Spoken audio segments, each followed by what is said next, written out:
Chapter 10. Lunch at Rat's House. The last session with Heron left Toad feeling rather desolate. He understood the concept of the critical parent when it applied to other people, Badger especially. But when he applied it to himself, the thought that he was criticizing and even punishing himself was unnerving. Yet, at the same time, he was aware that there were changes happening to him. Deep within himself, he was feeling stronger. He found that he was able to consider those very emotional and threatening ideas more rationally. He was less emotional when he viewed himself objectively, and this enabled him to understand himself better and to learn. Yet, intellectually, he felt there was still a piece of the puzzle missing. He understood just how much of the time he was in his adapted child state, and it was beginning to dawn on him that he had the ability, or even the need, to criticize and punish himself in the same way his parents had done when he was little. He remembered something that Heron had said about collusion, a secret or unknowing cooperation with others. Could you collude with yourself to condemn yourself, and without even knowing you were doing it, even unconsciously? These were difficult ideas for Toad to handle, especially when they involved his very self. They flitted through his mind like shadows and seemed equally impossible to capture and examine. What was the way forward? Heron kept on about understanding and learning, but where was it all leading? For the first time since he started to work with the Heron, he wondered how much longer the counselling would last. But at the same time, Toad was beginning to feel more energetic. One morning he found himself walking down the garden path that led to the dry boathouse, where a number of racing skiffs were kept. He examined them and found one that appeared to be in good condition. He carried it to the water's edge, fetched the oars, carefully climbed in, and started gently to paddle the boat upstream. He didn't do it all badly. He had always rolled and splashed a good deal, but this time he consciously restrained himself, and after a while returned. When he got out, he was panting and his back was aching, but he felt good. "I really enjoyed that," he said to himself. "That deserves a beer." So he went and had one. Later that week he received an invitation to lunch with Rat and Mole. Since the beginning of his depression, they had left him on his own. This was for a number of reasons. The first was, they were a little embarrassed by Toad's initial behaviour and were uncertain how to cope with it.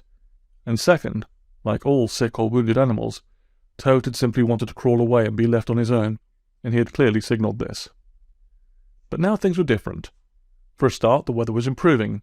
The sun was getting warmer every day, and, up and down the riverbank, boats were being painted and varnished ready for summer. Word had got around that Toad was on the water again, and not looking too bad. But more than all of that, Rat and Mole had missed him, so they invited him to lunch. As Toad walked along the riverbank to Rat's house, he felt very fragile. It was as if the suit of armour he usually wore was removed. His senses, especially his sight, seemed to be particularly acute. The colours of the grass and the trees were unusually vibrant, and he thought that never before had he realised there were so many shades of green. He felt in touch with things and alert to his surroundings.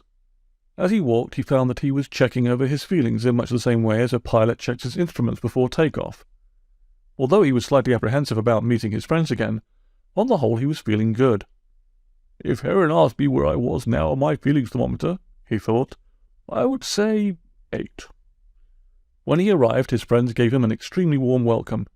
He was given the best chair by the fire. It was still chilly indoors, and Mole shoved cushions all around him to ensure he was comfortable. "Oh, Toad, it's so good to see you," said Mole. "We've been so worried about you." "Yes, we have," said Rat gruffly. He couldn't show his feelings quite as easily as his friends. "We certainly have missed you. Sherry?" Toad was offered a small glass of dry sherry, and tried to sip it slowly. He could never understand how anyone could make these tiny glasses last so long. He was essentially a brandy and soda man, and when he drank sherry at home, he tended to use a wine glass. "How are you chaps?" he asked. "You're both looking well. Anything much happening on the river bank? Have I missed much?" "No, not too much," answered Mole. "You know how it is in the winter. Things can go very quiet, and this year it's too cold to go out much." Mole paused. "But do you notice anything, Toady?" "I've spent a lot of time decorating this room. Do you like the wallpaper? It's William Morris design called Willow Boughs." Toad looked around and realized that the room was in fact looking very different from when he had last seen it. The walls were papered with a swirling pattern of thin brown willow branches, laden with green and yellow leaves. Mole had whitewashed the ceiling and the whole room, with its old oak furniture and glowing fireplace, had an air of solid comfort and sensible values. "Excellent," said Toad. "How well you've done it, Mole. I only wish Toad Hall looked half as smart." And he started to feel a bit dejected. "Now then," interrupted Rat, "how about some lunch?" "Nothing fancy here, you know. We live quite plainly." Mole was about to add, "Not like you at Toad Hall," but he saw how Toad was feeling and kept quiet. The lunch was plain but good. Rat had made a thick onion soup with croutons. Then there was Stilton and plenty of fresh crusty bread and butter and pickles. They finished their meal with a plate of the best kind of apples, Cox's orange pippins, and all of this was served with a frothy jug of beer. Soon tongues were loosened and Toad began to feel at ease, almost like his old self. He found himself laughing at one of Rat's anecdotes and responding with one of his own. Then Mole asked if he had seen Badger lately. "We haven't seen him for ages." "Well, strangely enough, he called on me only the other day," replied Toad. "Called on you?" exclaimed Rat. "Good heavens, he must think the world of you, Toad. I've never known Badger to call on anyone before." "Well, it wasn't quite like that," said Toad, and he started to tell him about Badger's visit, and how he had wanted him to resign his school governorship so that he could take it over. "Well, I'm blowed," said Mole when Toad had finished his story. "What a nerve! Badger's got so many good points, and he's very energetic, but he can be very arrogant. What a nerve!" "Yes," agreed Rat, "but you haven't told us what you finally decided to do." "Haven't I?" asked Toad. "Well, I thought about it for a long time. I even discussed it with Heron." "Is that your counsellor?" interrupted Mole. "How's that going?" "Oh, not too bad," said Toad. Then he continued, "I had finally decided to resign. I just felt I couldn't go against Badger any longer. He's so strong and so sure of himself. But then I thought, why should I? Why should I have to agree with him? Why shouldn't I do what I want to do? To be honest, I felt quite angry with him." "So did you go and see Badger and tell him?" asked Mole with great interest. "No, I decided not to," said Toad. "I felt that if I saw him I would be bound to lose. Rather childish, really, I admit, but true. So I wrote him a note instead, saying that on further consideration I would not resign because I was feeling a lot better. If he felt like it, he could put his name forward in September when I come up for re-election, and we will see what happens then."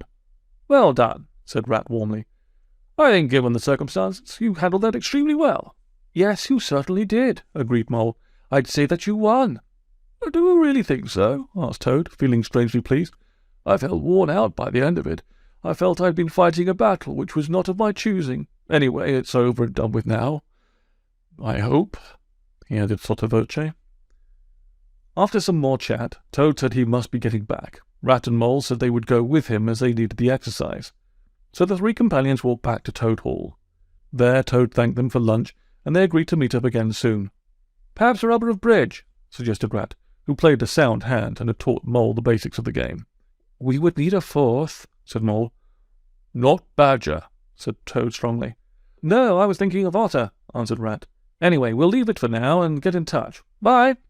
And off they went. As they were walking home, Mole said to Rat, "Well, what do you think?"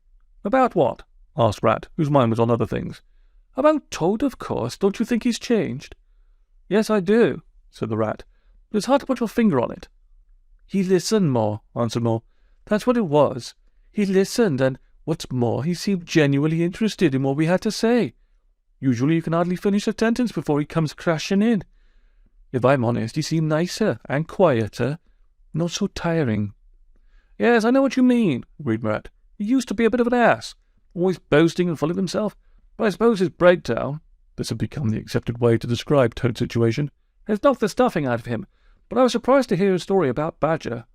Toad would never have stood up to him in the past. What a difference!" "Yes, I agree," said Mole. "But," he added wistfully, "I think Toad has lost his sparkle."